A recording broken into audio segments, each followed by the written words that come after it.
Hi, I'm Linda, and this is No Frills ASMR. I thought today we could talk a little bit about the game of chess. Um, Not the history or terminology, anything like that, just the basics of the players, the pieces, and what moves they can make. Um, I'm not I in the 70s when I was a kid, I used to play quite a bit of chess with my older brother and his friends. And like there wasn't much else to do back then, so for a whole summer we played chess every day in championship rounds. And I finally got where I was good enough I could beat some of those guys. So I was okay at it. But like I said, it's been a lot of years. Let's move this out of the way. Make sure we have all our pieces. Is there a way to open this? Hold on. What am I doing wrong? This is not my old chessboard. This was something my kids had, I think. So we'll see if everything's here. As long as we have enough pieces, I can show you the basics.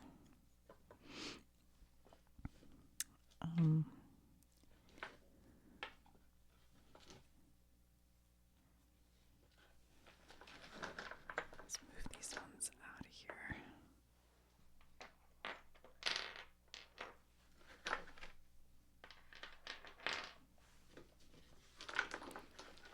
Hopefully I have this set up in a way you'll be able to see it.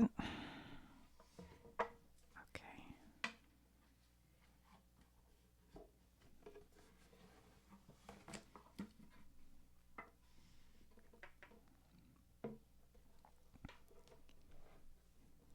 Okay. So I don't play online chess or anything like that. I've only played, with a real chessboard. So I don't know if they have different games or different rules or, with online. This is old fashioned chess, the way that I was taught to play it. So anyway.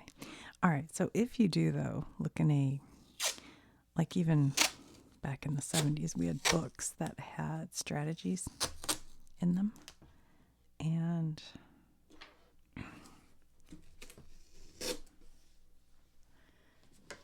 so just so you know,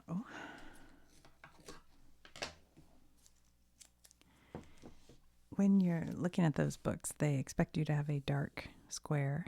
I wish my board, the dark and light, were, more like these colors to make it easier to see. Hopefully you can see it well enough.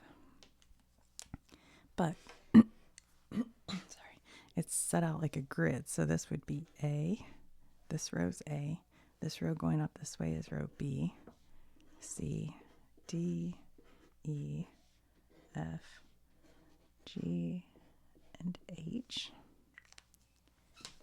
And sorry, that's too loud.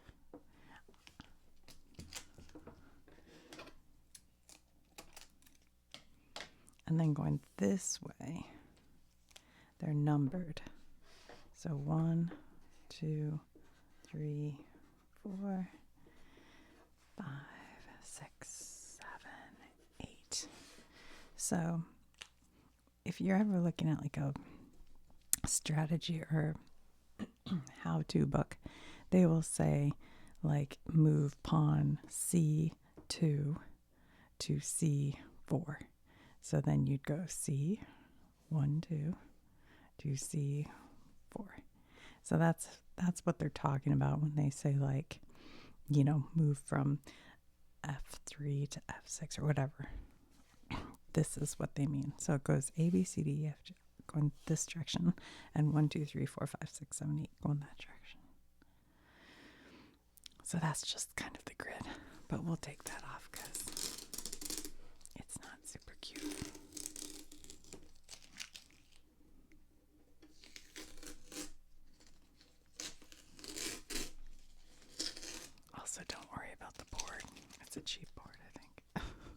like a whatever. All right, so we'll start by showing you the pieces. I think what I'll do is show you the pieces and which way they move. So this, the smallest piece, and both sides should have one. That's called a pawn.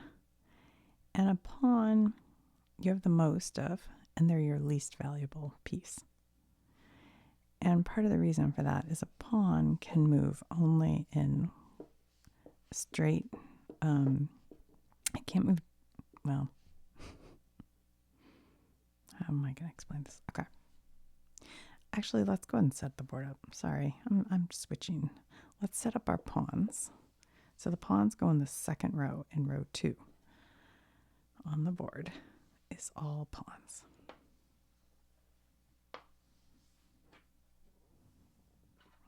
Okay, looks like we have them all. And on the other side, same thing. All pawns in their second row, which is row 7 on the board facing us.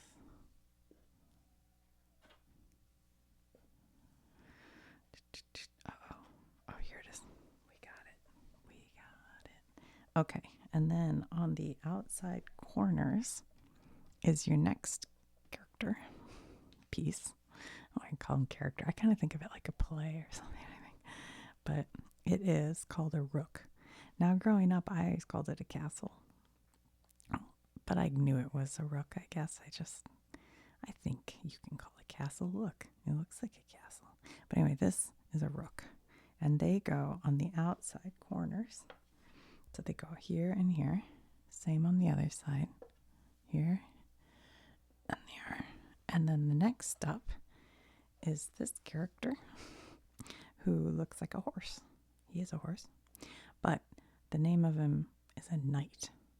So these are your knights. And they go there. Right next to the rook on both sides. There's their knights. These are all wood pieces. But growing up, the chess set we had growing up, the pieces were like really intricate. And it was all wood. It was nice. Okay, the next one. Where is he? Let's see. Here it is. This is the bishop. So you have 2 bishops. So you have 2 rooks, 2 knights, 2 bishops. And so does the other side. And then come your very important pair here. You have a queen and a king. And they look similar, but the king is usually a larger piece than the queen. But the queen is your most powerful piece. So the queen gets her own color. So when you're setting them out, you put the queen on her own color. Because sometimes that's a little confusing. So this dark queen gets the dark space, and the king gets the lighter space. All right, so this is the basic setup of the board. You have all your pawns in the second row out. And then you have your rook, your knight, your bishop, queen on her own color, king, bishop, knight, rook. Okay, so let's go back to how the pieces move. I felt like I had to have them set here to show you. So a pawn, you have the most of them. And a pawn can move forward like this. It can move forward. It can't move this direction to the side. It can move in a straight line forward. So that's what a pawn can do. Now, a pawn, when its very first move, when it's leaving its little home base here, can make a 1-2 move. So instead of just going 1 space, it can jump up 2 spaces. But it can only do that on its very first move. It can't be here and suddenly jump up 2 spaces. After that, it can only go 1 space at a time. But the very first move, it can go 2 spaces. So let's say this person has moved this one here. And, okay, wait, let me give you, I have a thought. There is a move, and I might say this wrong because I'm not French, but I think it's en passant.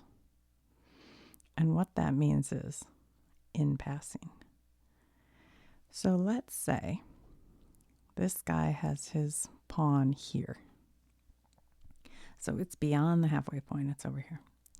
And now this, I have to back up a step. See, it's hard when you're explaining something because you have to remember that, like, the people you're explaining to, it's hard to remember that they don't know the stuff. So let me back up. I'm sorry. Okay, so let's say we've moved our pawn here and this guy's moved his pawn here. Now here's how a pawn can capture another pawn. I'm moving this one here too. This pawn cannot take the pawn in front of him. That can't happen. They're just at a standstill. But when a pawn, or when any player comes next to him like this, forward and to the diagonal, then he can go and take that piece. So that is where a pawn, so even if it's, let's say the bishop got here, this pawn could take that bishop, and then he's out of play. He could capture him. So that's something that a pawn can do. Otherwise, they can only go forward, and if there is a piece sitting in front of them, they're at a standstill. If this piece were here, he could capture him. Okay? I hope that makes sense. So in this example, this guy has a pawn here and a pawn here. And this person says, I am going to jump up 2 spaces. Well, there is a move when you do that called en passant, where this guy can go to here, and that captures this pawn. And it can only happen when it's taking that double jump at the beginning. And the reason is when chess was first invented, pawns could only go 1 space. But then to kind of speed up the game, they said, look, you don't have to just go 1. You can go ahead and jump up 2 spaces because let's just speed this up. But then it seemed unfair if this person had set theirs up to capture you, that they could just jump ahead. So if they jump ahead, this guy can still do that and capture you. And that's called en passant, I think it's how you say it, or in passing. And to be honest, that is a rule that I don't recall as a kid growing up playing that rule. Maybe we did. I just don't have a memory of it. My husband was talking about it. I was like, oh, okay, I don't remember that, but I guess that happened. Okay, so basically pawns can only go forward. They can't go backwards. They can't go diagonally. They can't go horizontally. They can only go straight ahead, unless they are capturing something. Then they can go to the side. That's the only time. Yeah, let me think on that, make sure I'm right about that. Yeah. Okay, so the next piece we'll show is this guy, the rook. He can go either straight in this direction or straight in this direction, but he cannot go diagonally. He can only go straight. So that's pretty simple. He can just go straight, and straight. He does have a special ability, but let's talk about that when we get to the king. A horse, or I'm sorry, I want to call him a horse because I always did. The knight. The knight moves like an L shape. He goes 1, 2, and then he can either go left or right. And he can do that in any direction. 1, 2, left or right. But what he has is this like special power. Because he's a horse, he can jump. So if he's behind his own character piece, I'm using language that chess people would be frown upon, I'm sure. But then he can go 1 over it, 2, 3, or 1, 2, 3. And that would be true even if it were a piece from another player. He could still jump it 1, 2, 3. And it doesn't capture anything. He just jumps over it. He just skips over it. Okay.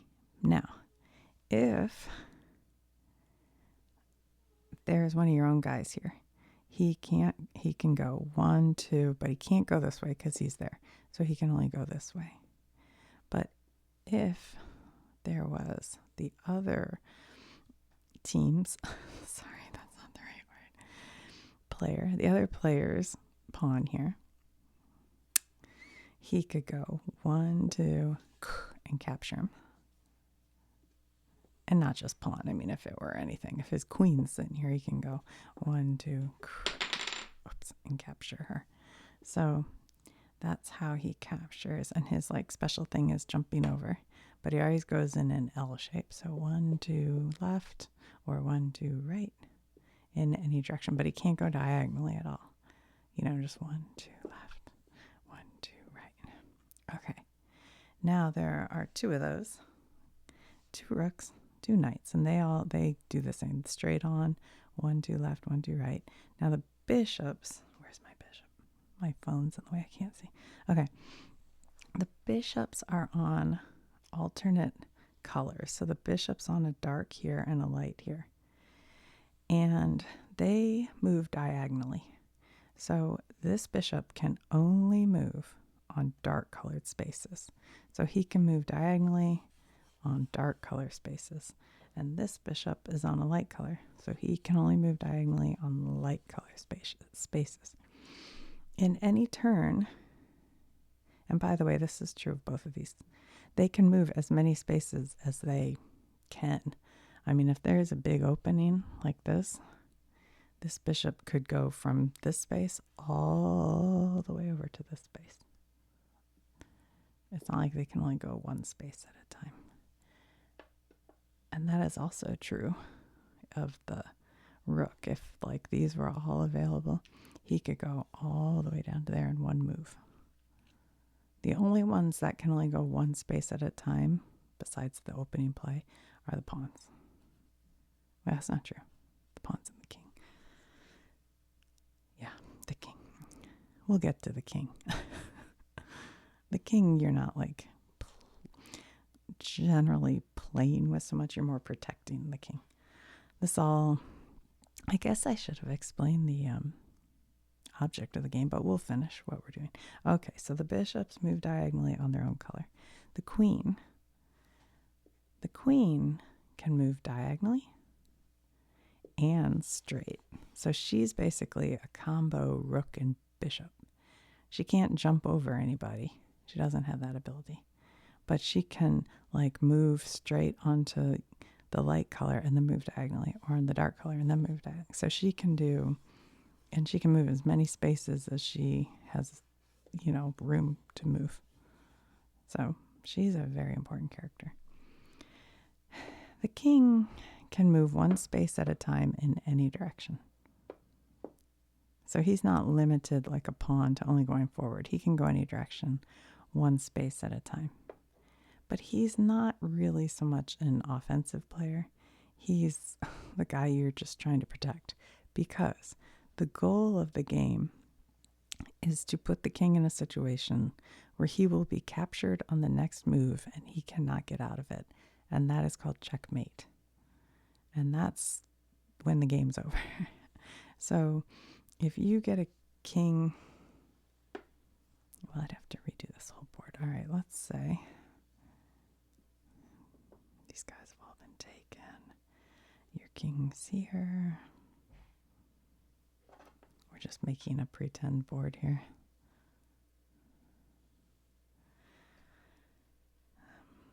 Actually, that would work. Okay, so let's say your king has been hiding in this corner, and it got to a point where they brought a rook down here. And their bishop can't do anything about that rook, and the horse can't do anything, knight can't do anything about that rook.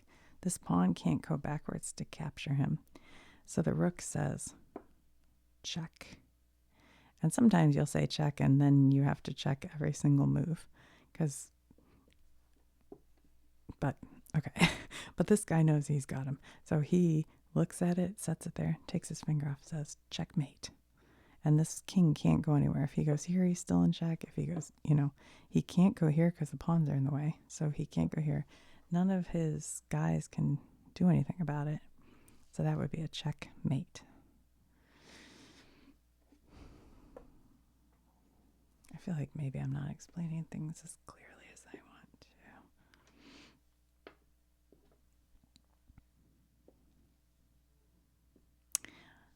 to. Okay. So the other thing that a king can do, let's say these pieces are all out in play. Okay. Now, there is a move called castling. And what that is the king moves over 2 spaces, either to the left or the right, depending on which way he's castling. So either here or here. And the rook from that side of the board comes around to the spot next to him. So if he's castling this way, the king would move 1, 2, and the castle would go, here. And that's a special move that the rook and the king can do. So if it were going this way, he'd move 1, 2, and the castle would come here. Or the rook. Sorry, I keep calling it a castle. Some old habits die hard. Now, there are rules to this. Okay.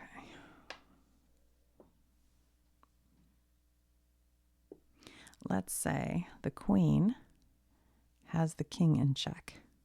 So see, her next move, she could hit him. So that's what's called check.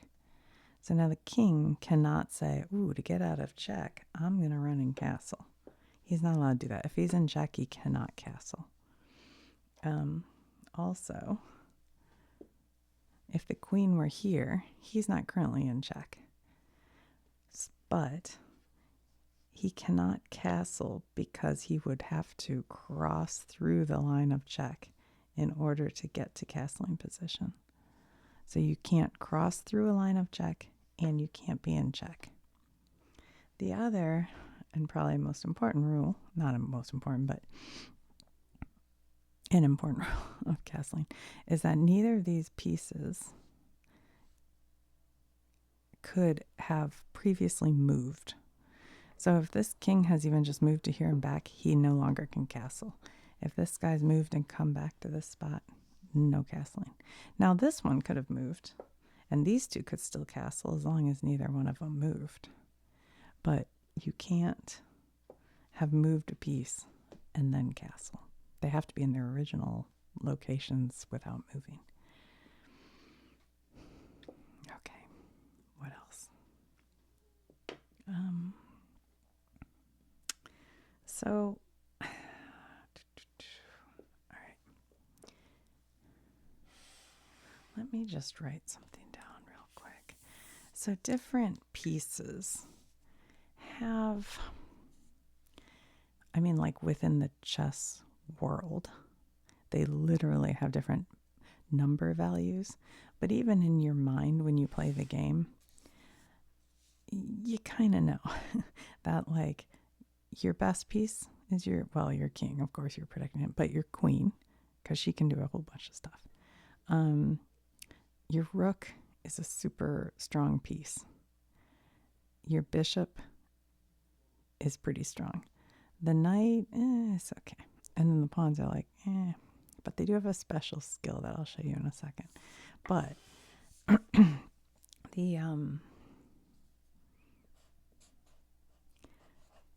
they write it up actually, and give them points. And I have always felt that my rook, queen are my best two people to work together to win a game. If you have 2 rooks and a queen, you can definitely win. But sometimes even with a bishop and a queen, maybe a bishop, a rook, and a queen, that's a pretty good combo too.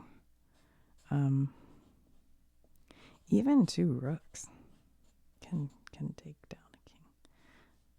But they do have a point system actually. And a pawn is worth 1 point. The knights and bishops are worth 3 points. a rook is worth 5 points and a queen is worth 9 points. So sometimes you'll end a game where you just get to a point where you're kind of going back and forth, check, uncheck, check, uncheck, check. And that's called a stalemate. And basically it's a tie, or a nobody can get either one into checkmate. And so you have to just end the game.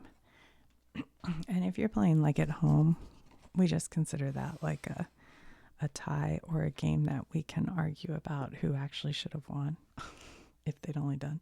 But what you could do, I guess, is count up the points of the pieces that have been taken, and then whoever has the most points could win. So that's a use of that, I guess. What was I going to tell you? Oh, about pawns. Okay, so there is a thing that happens. Sorry, I'm just going to move these out of the way.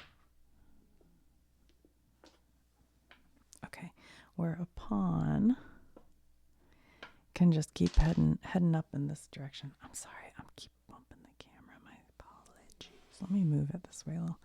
And if a pawn manages to get all the way to the other side's, I want to call it end zone.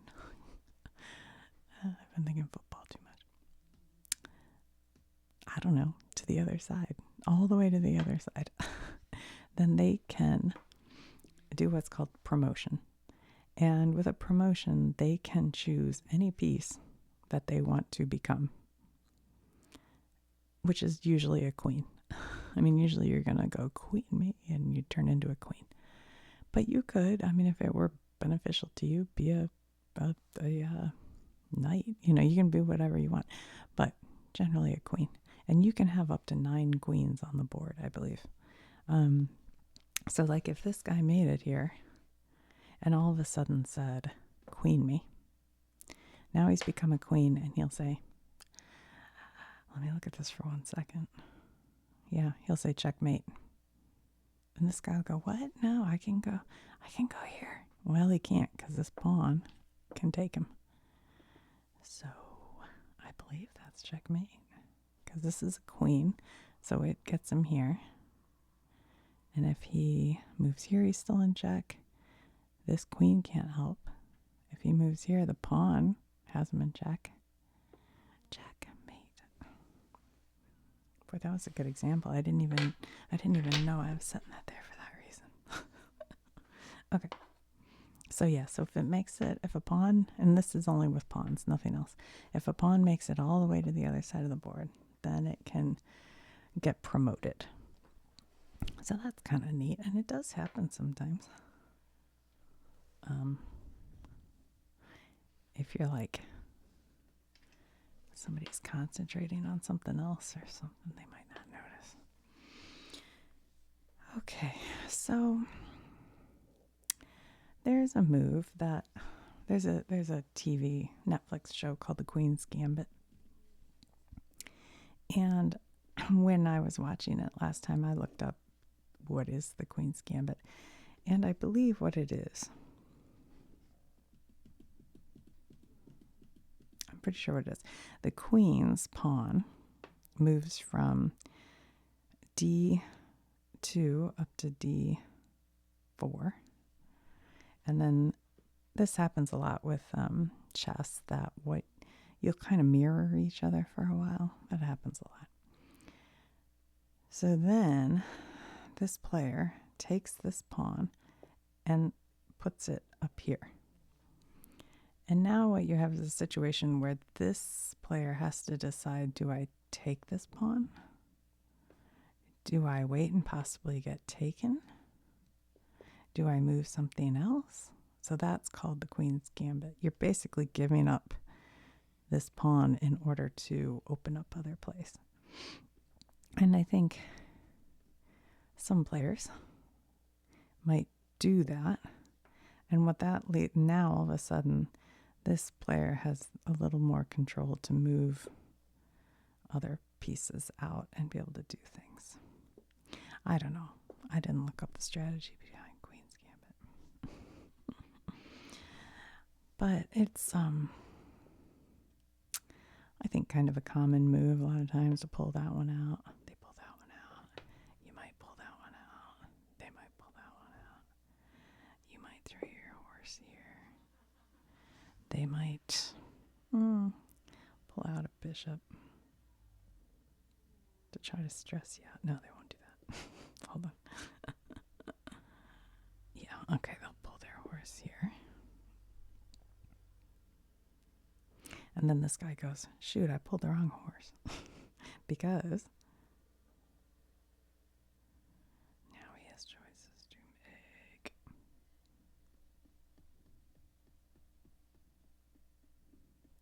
So this is the thing with chess and why I wouldn't want to play two sides on camera, because it's too much concentration. But right now this guy goes, ooh, I maybe shouldn't have done that, because I can see what he's going to do. He's going to pull his bishop out to here, because that'll put my queen in danger.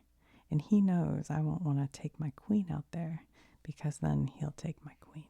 And the queen's more valuable than the bishop.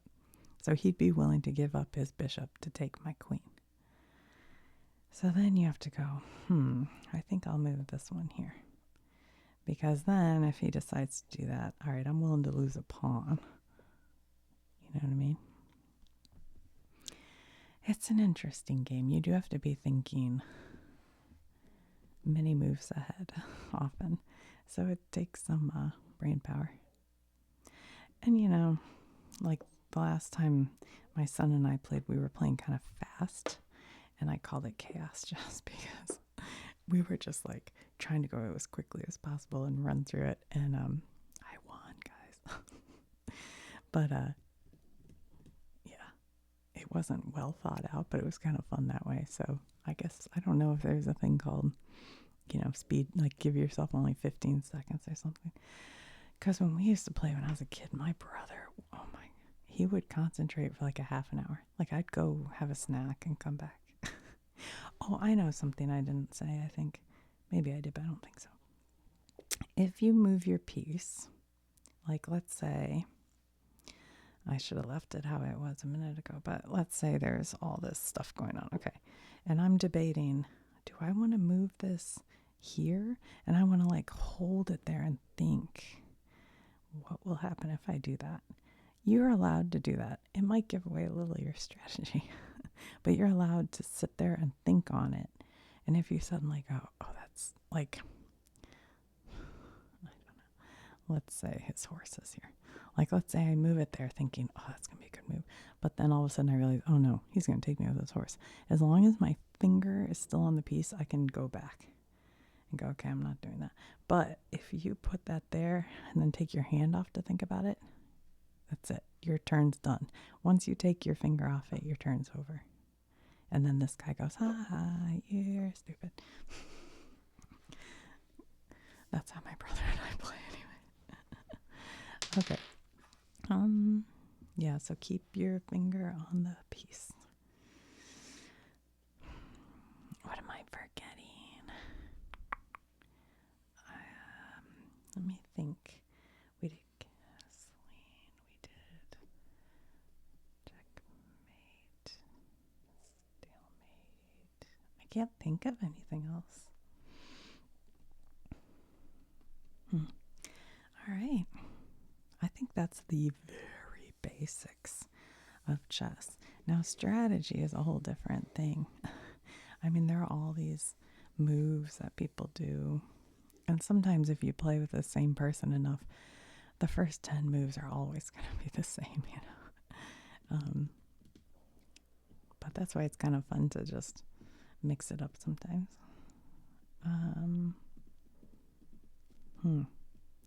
Yeah, I can't think of anything. I mean, one great reason to do a castle move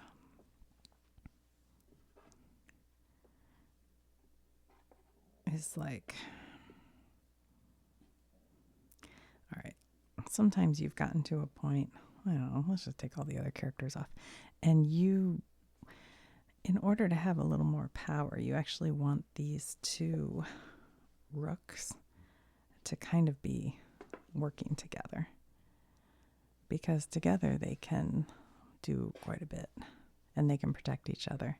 And certainly if you have a queen and you have the rooks helping protect her, that's a pretty good combo. So that's a reason to castle sometime, is just to get the rook out on this side and keep your king kind of tucked away a little bit. But you do have to be a little careful about tucking your king, like I showed you at the beginning, behind pawns, because sometimes a simple move like that can put you in checkmate. So, but that's something you just learn as you play. All right, guys, I can't think anything else. I'm sure that I've forgotten stuff. Some of the comments, and I know I didn't get into like deeper strategy or anything. It's just very basic stuff. Okay, well, I think that about covers it.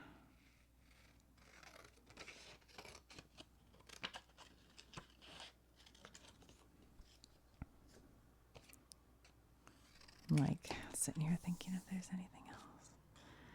I don't think so. Maybe if my son wants to play and we can figure it out, we could play a game on camera. I don't know. All right. I'll just